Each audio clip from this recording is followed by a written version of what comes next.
On fait quasiment tous la même chose avec nos émotions désagréables, inconfortables. On essaye de passer le plus vite possible à autre chose. Mais en fait, le fait de faire ça, c'est simplement une manière de fuir, de se protéger et de ne pas faire face à la réalité de ce qui se passe en nous, à l'intensité de nos émotions. Comme je dis tout le temps, ma phrase, mon mantra, je sais pas, ma phrase, ma citation fétiche, c'est ce à quoi l'on résiste persiste et tout ce à quoi l'on fait face s'efface. Plus tu vas résister à ces états intérieurs, plus tu vas vouloir vite, vite, vite passer à autre chose. Ok, d'accord, je dois vivre mes émotions. Ok, la colère. Ok, je suis en colère. Hop, c'est bon. Non. Accepte d'aller au bout de ton émotion, au bout de ton trou noir, au bout de ta tristesse, au bout de ta colère. Et si tu as besoin de crier, de bouger, de shaker, fais-le. Si tu cherches à vite passer à autre chose, tu ne prends pas la responsabilité de toi-même. Tu n'honores pas ces parts de toi qui ont besoin de s'exprimer, d'être vues, d'être entendues, de prendre la place qu'elles ont besoin de prendre. Imagine ces parts de toi comme des enfants que tu as à charge et dont tu dois prendre soin. Si tu t'occupes de cet enfant en disant ouais, bon allez, vite, vite, vite, je m'en débarrasse, j'essaye de passer ça, ce moment-là, le plus vite possible. L'enfant, il va pas recevoir exactement tout ce dont il a besoin.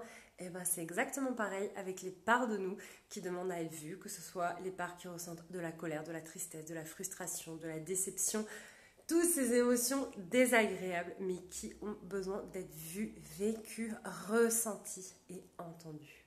Et c'est ça le shadow work, c'est ça aller dans ses ombres, et c'est ça aller vraiment dans sa puissance. C'est aller tenir l'espace pour ce qui est inconfortable pour soi et pour élargir sa zone de confort. Moi, je préfère dire qu'on élargit notre zone de confort plutôt qu'on sort de notre zone de confort.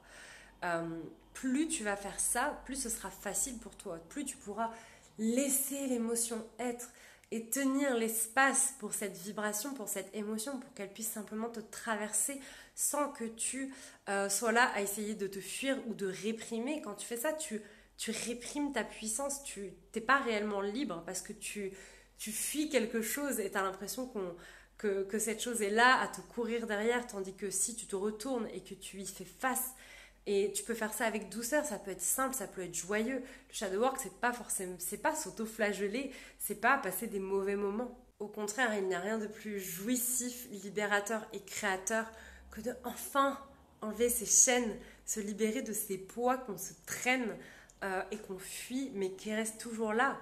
Vous avez un lion dans votre salon, vous fermez la porte à clé, le lion sera toujours là, même si vous l'évitez.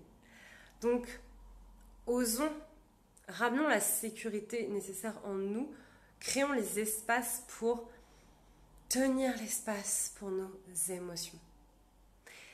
Et si tu as envie d'être accompagné pour faire ça, moi c'est ce que je fais en séance, c'est ce vers quoi j'accompagne les gens qui cheminent avec moi. Si tu es intéressé, envoie-moi un message privé. À bientôt!